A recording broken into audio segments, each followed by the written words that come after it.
राजनीति को हमेशा से राजनीतिक विचारधारा का प्रयोगशाला कहा जाता है। उत्तर प्रदेश वो राज्य है जहां पर लगातार अलग-अलग विचारधारा की सरकारें रही हैं। अलग-अलग विचारधारा की सरकारों को उत्तर प्रदेश ने एक्सेप्ट किया है। उत्तर प्रदेश में Bahujan Samaj party, Samajwadi party, Bharatiya Janata party और कांग्रेस जैसी सभी विचारधाराओं की पार्टी रही है। इसके अलावा जयंत चौधरी की पार्टी रालोद हो, चाहे ओम प्रकाश राजभर की पार्टी हो या अपना दल हो, जैसे राजनीतिक दलों को भी यहाँ पर अगर पनपे हैं थोड़ा-थोड़ा तो भी उनको मौका मिला है। उत्तर प्रदेश की राजनीति में अलग-अलग जाति, धर्म, मज़हब के लोगों को भी पॉलिटिकल पार्टियाँ में उतरकर थोड़ा-थोड़ा फ़ायदा तो कुछ पॉलिटिकल तौर से मिला ही है।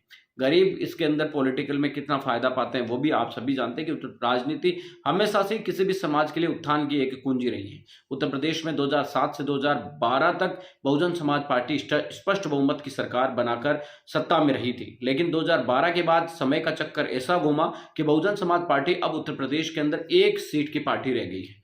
बहुजन समाज पार्टी अब आज की तारीख में उत्तर प्रदेश की जो विधानसभा एक जीत कर आई है, वो भी बीएसपी की वजह से नहीं बल्कि खुद प्रत्याशी के दम पर जीत कर आई है।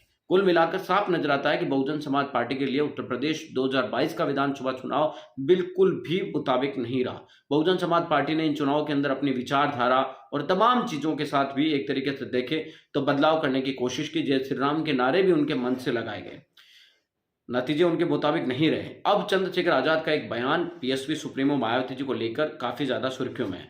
चंद्रशेखर आजाद ने यहां तक कहा कि बहुजन समाज पार्टी के अध्यक्ष मायावती जी अब संघर्ष नहीं करती है।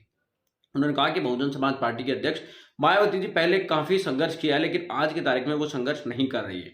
उन्होंने कहा कि एक टीवी चैनल को दिए इंटरव्यू में चंद्रशेखर आजाद ने कहा कि बहुजन समाज पार्टी के अध्यक्ष मायावती जी मेरी मां के समान है। मैं तो चाहता हूं कि वो मुझे बुलाए और आशीर्वाद दें, इस मूवमेंट में लड़ने की ताकत दें। इसके अलावा चंद्रशेखर आजाद लगातार बीएसपी अध्यक्ष मायावती जी पर पिछले 10-15 दिन से अलग अलग आपको बता दें कि प्रतिक्रिया देते नजर आ रहे हैं। अलग अलग चैनल के ऊपर उन्होंने ये प्रतिक्रियाएं दी है और लगातार वो सॉफ्ट कॉर्नर जहां बहन जी के सम्मान के प्रति दिखाने की कोशिश करते हैं, साथ ही वो ये भी कहते नजर आते हैं कि बहुजन समाज पार्टी के कार्यकर्ता और नेता आगे आने वाले समय के अंदर उनके साथ हो जाएंगे।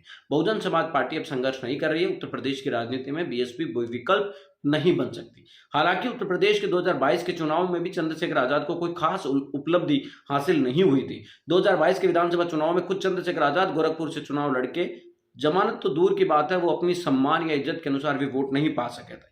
लेकिन उसके बावजूद भी अगर हम देखने की कोशिश करें तो उत्तर प्रदेश के अंदर हाल ही में हुए खतौली में उपचुनाव में चंद्रशेखर आजाद को सबसे जोड़कर देखा जा रहा है कि खतौली उपचुनाव के अंदर चंद्रशेखर आजाद की मेहनत की बदौलत जो रालोद है उसको जीत मिली।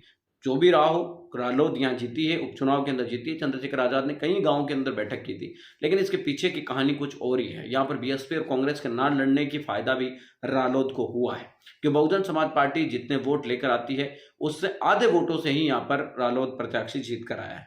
तो ऐसे में बीएसपी के प्रत्याशी का भी दमदार रोल यहाँ रहता है। लेकिन उपचुनाव में बीएसपी नहीं लड़ी थी। आजाद समाज पार्टी के अध्यक्ष चंद्रशेखर आजाद ने प्रचार भी किया था, जिसकी वजह से रालोद को फायदा मिला और जो दलित पिछड़े आदिवासियों के वोट थे वो आपको बता दें कि एक तरीके से देखें तो रालोद की तरफ चले गए। उत्तर प्रदेश में बहुजन समाज पार्टी का विकल्प चंद्रशेखर आजाद बनेंगे या नहीं, ये तो निकाय चुनाव उत्तर प्रदेश और 2024 के लोकसभा चुनाव साफ बता देंगे। मिलेंगे इस वीडियो में अपडेटों के साथ। अब तक आपसे लेते विदा, लाइक कीजिए, कमेंट कीजिए और शेयर करना।